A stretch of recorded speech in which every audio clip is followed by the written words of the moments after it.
Welcome to Anupama hospital. आज बताएंगे diabetes के मरीज में अलग अलग ऑर्गन क्यों फेल हो जाता है।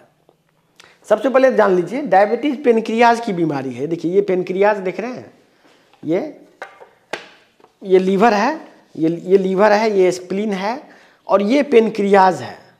ये हेड है और ये टेल है। देखिए ये हेड और टेल का पेनक्रियाज, इसी को पेनक्रियाज बोलते हैं। इसी पेनक्रियाज में इंसुलिन का सिक्रीशन यदि घट जाता है तो हम इसको डायबिटीज बोलते हैं। Diabetes type 1, type 2। अभी हम लोग डायबिटीज क्यों होता है उसके डिटेल्स में नहीं जाएंगे। हम ये बताएंगे आपको कि डायबिटीज में जो भी कॉम्प्लिकेशंस होते हैं, डायबिटीज के मरीज किडनी से सफ़र कर सकते हैं, डायबिटीज के मरीज अंधापन से सफ़र कर सकते हैं, डायबिटीज के मरीज को हार्ट अटैक हो सकता है और अंधापन आ सकता है, ब्लाइंडनेस हो सकता है। ये सब चीज़ क्यों होता है? आखिर डायबिटीज में ऐसा क्या बात हो जाता है जिससे ये सब बीमारी होता है? तो शुगर बढ़ा रहने से भी ज़्यादा वो जो मेडिसिन वो खा रहे होते हैं, ग्लिमेप्राइड, मेटफॉर्मिन, सीटाग्लिप्टिन, ये सब का टॉक्सिक इफेक्ट ब्लड में पड़ता है। उससे इंसुलिन लेवल बढ़ जाता है। इंसुलिन लेवल बढ़ाने के लिए ही ये सब दवाई दी जाती है। ग्लिमेप्राइड, मेटफॉर्मिन, सीटाग्लिप्टिन, ये सब दवाई क्यों दी जाती है?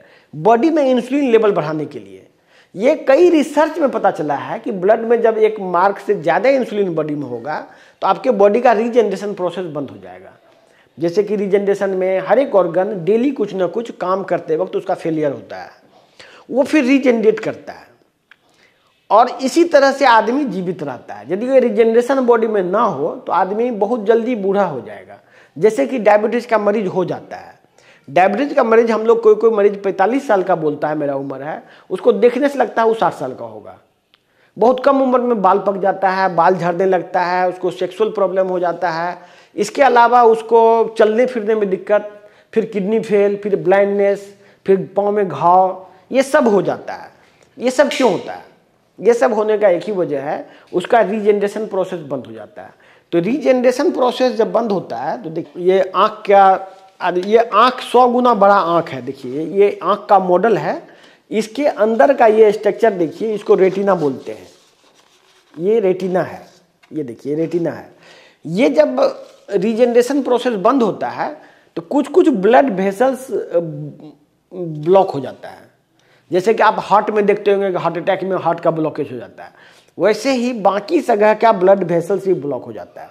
ये ब्लॉक होने से फिर नया वेसल्स बनता है, इसके वजह से इसमें ब्लीडिंग हो जाता है। अंदर में न्यू वेसल्स बहुत सारा बनने से ये ब्लीडिंग होता है। तो एक तो ये वजह है कि रीजनरेशन प्रोसेस बंद हो जाता है। मेटाबॉलिक उपचार में हम लोग क्या करते हैं कि मेटाबॉलिक उपचार में बॉडी का रीजनरेशन पावर बढ़ाया जाता है। रीजनरेशन पावर बढ़ाने से हर एक तरह का बीमारी ठीक हो सकता है।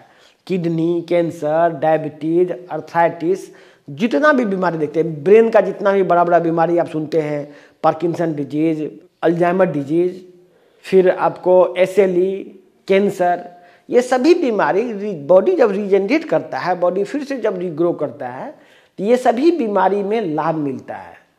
खास करके यदि किसी का क्रिएटिनिन बढ़ गया हो डायबिटीज में तो वो क्रिएटिनिन नॉर्मल होगा। किसी को आँख में कुछ अंधापन आ गया हो वो ठीक होगा। हार्ट में कोई प्रॉब्लम आ गया हो, जैसे हार्ट में ब्लॉकेज हो गया हो, हार्ट के आर्टरी में ब्लॉकेज हो गया हो, बहुत आदमी का हार्ट फेलियर हो जाता है। ये सभी में मेटाबॉलिक उपचार से फिर से वापस नॉर्मल होने की संभावना रहती है। और ज़्यादातर लोग हम लोग क्या देख रहे हैं कि ज़्यादातर आदमी बिल्कुल ही ऐसे स्वस्थ हो जाते हैं जैसे कि उसको कोई बीमारी ही नहीं था। ये बहुत बड़ी खुशखबरी की बात है, क्योंकि जो भी डायबिटीज़ के मरीज हैं उनकी स्थिति बहुत ही दयनीय हो जाती है। वो किसी काम के नहीं रह जाते हैं, वो बहुत ही निराशा जीवन, मतलब डायबिटीज़ के मरीज निराशावादी हो जाते हैं।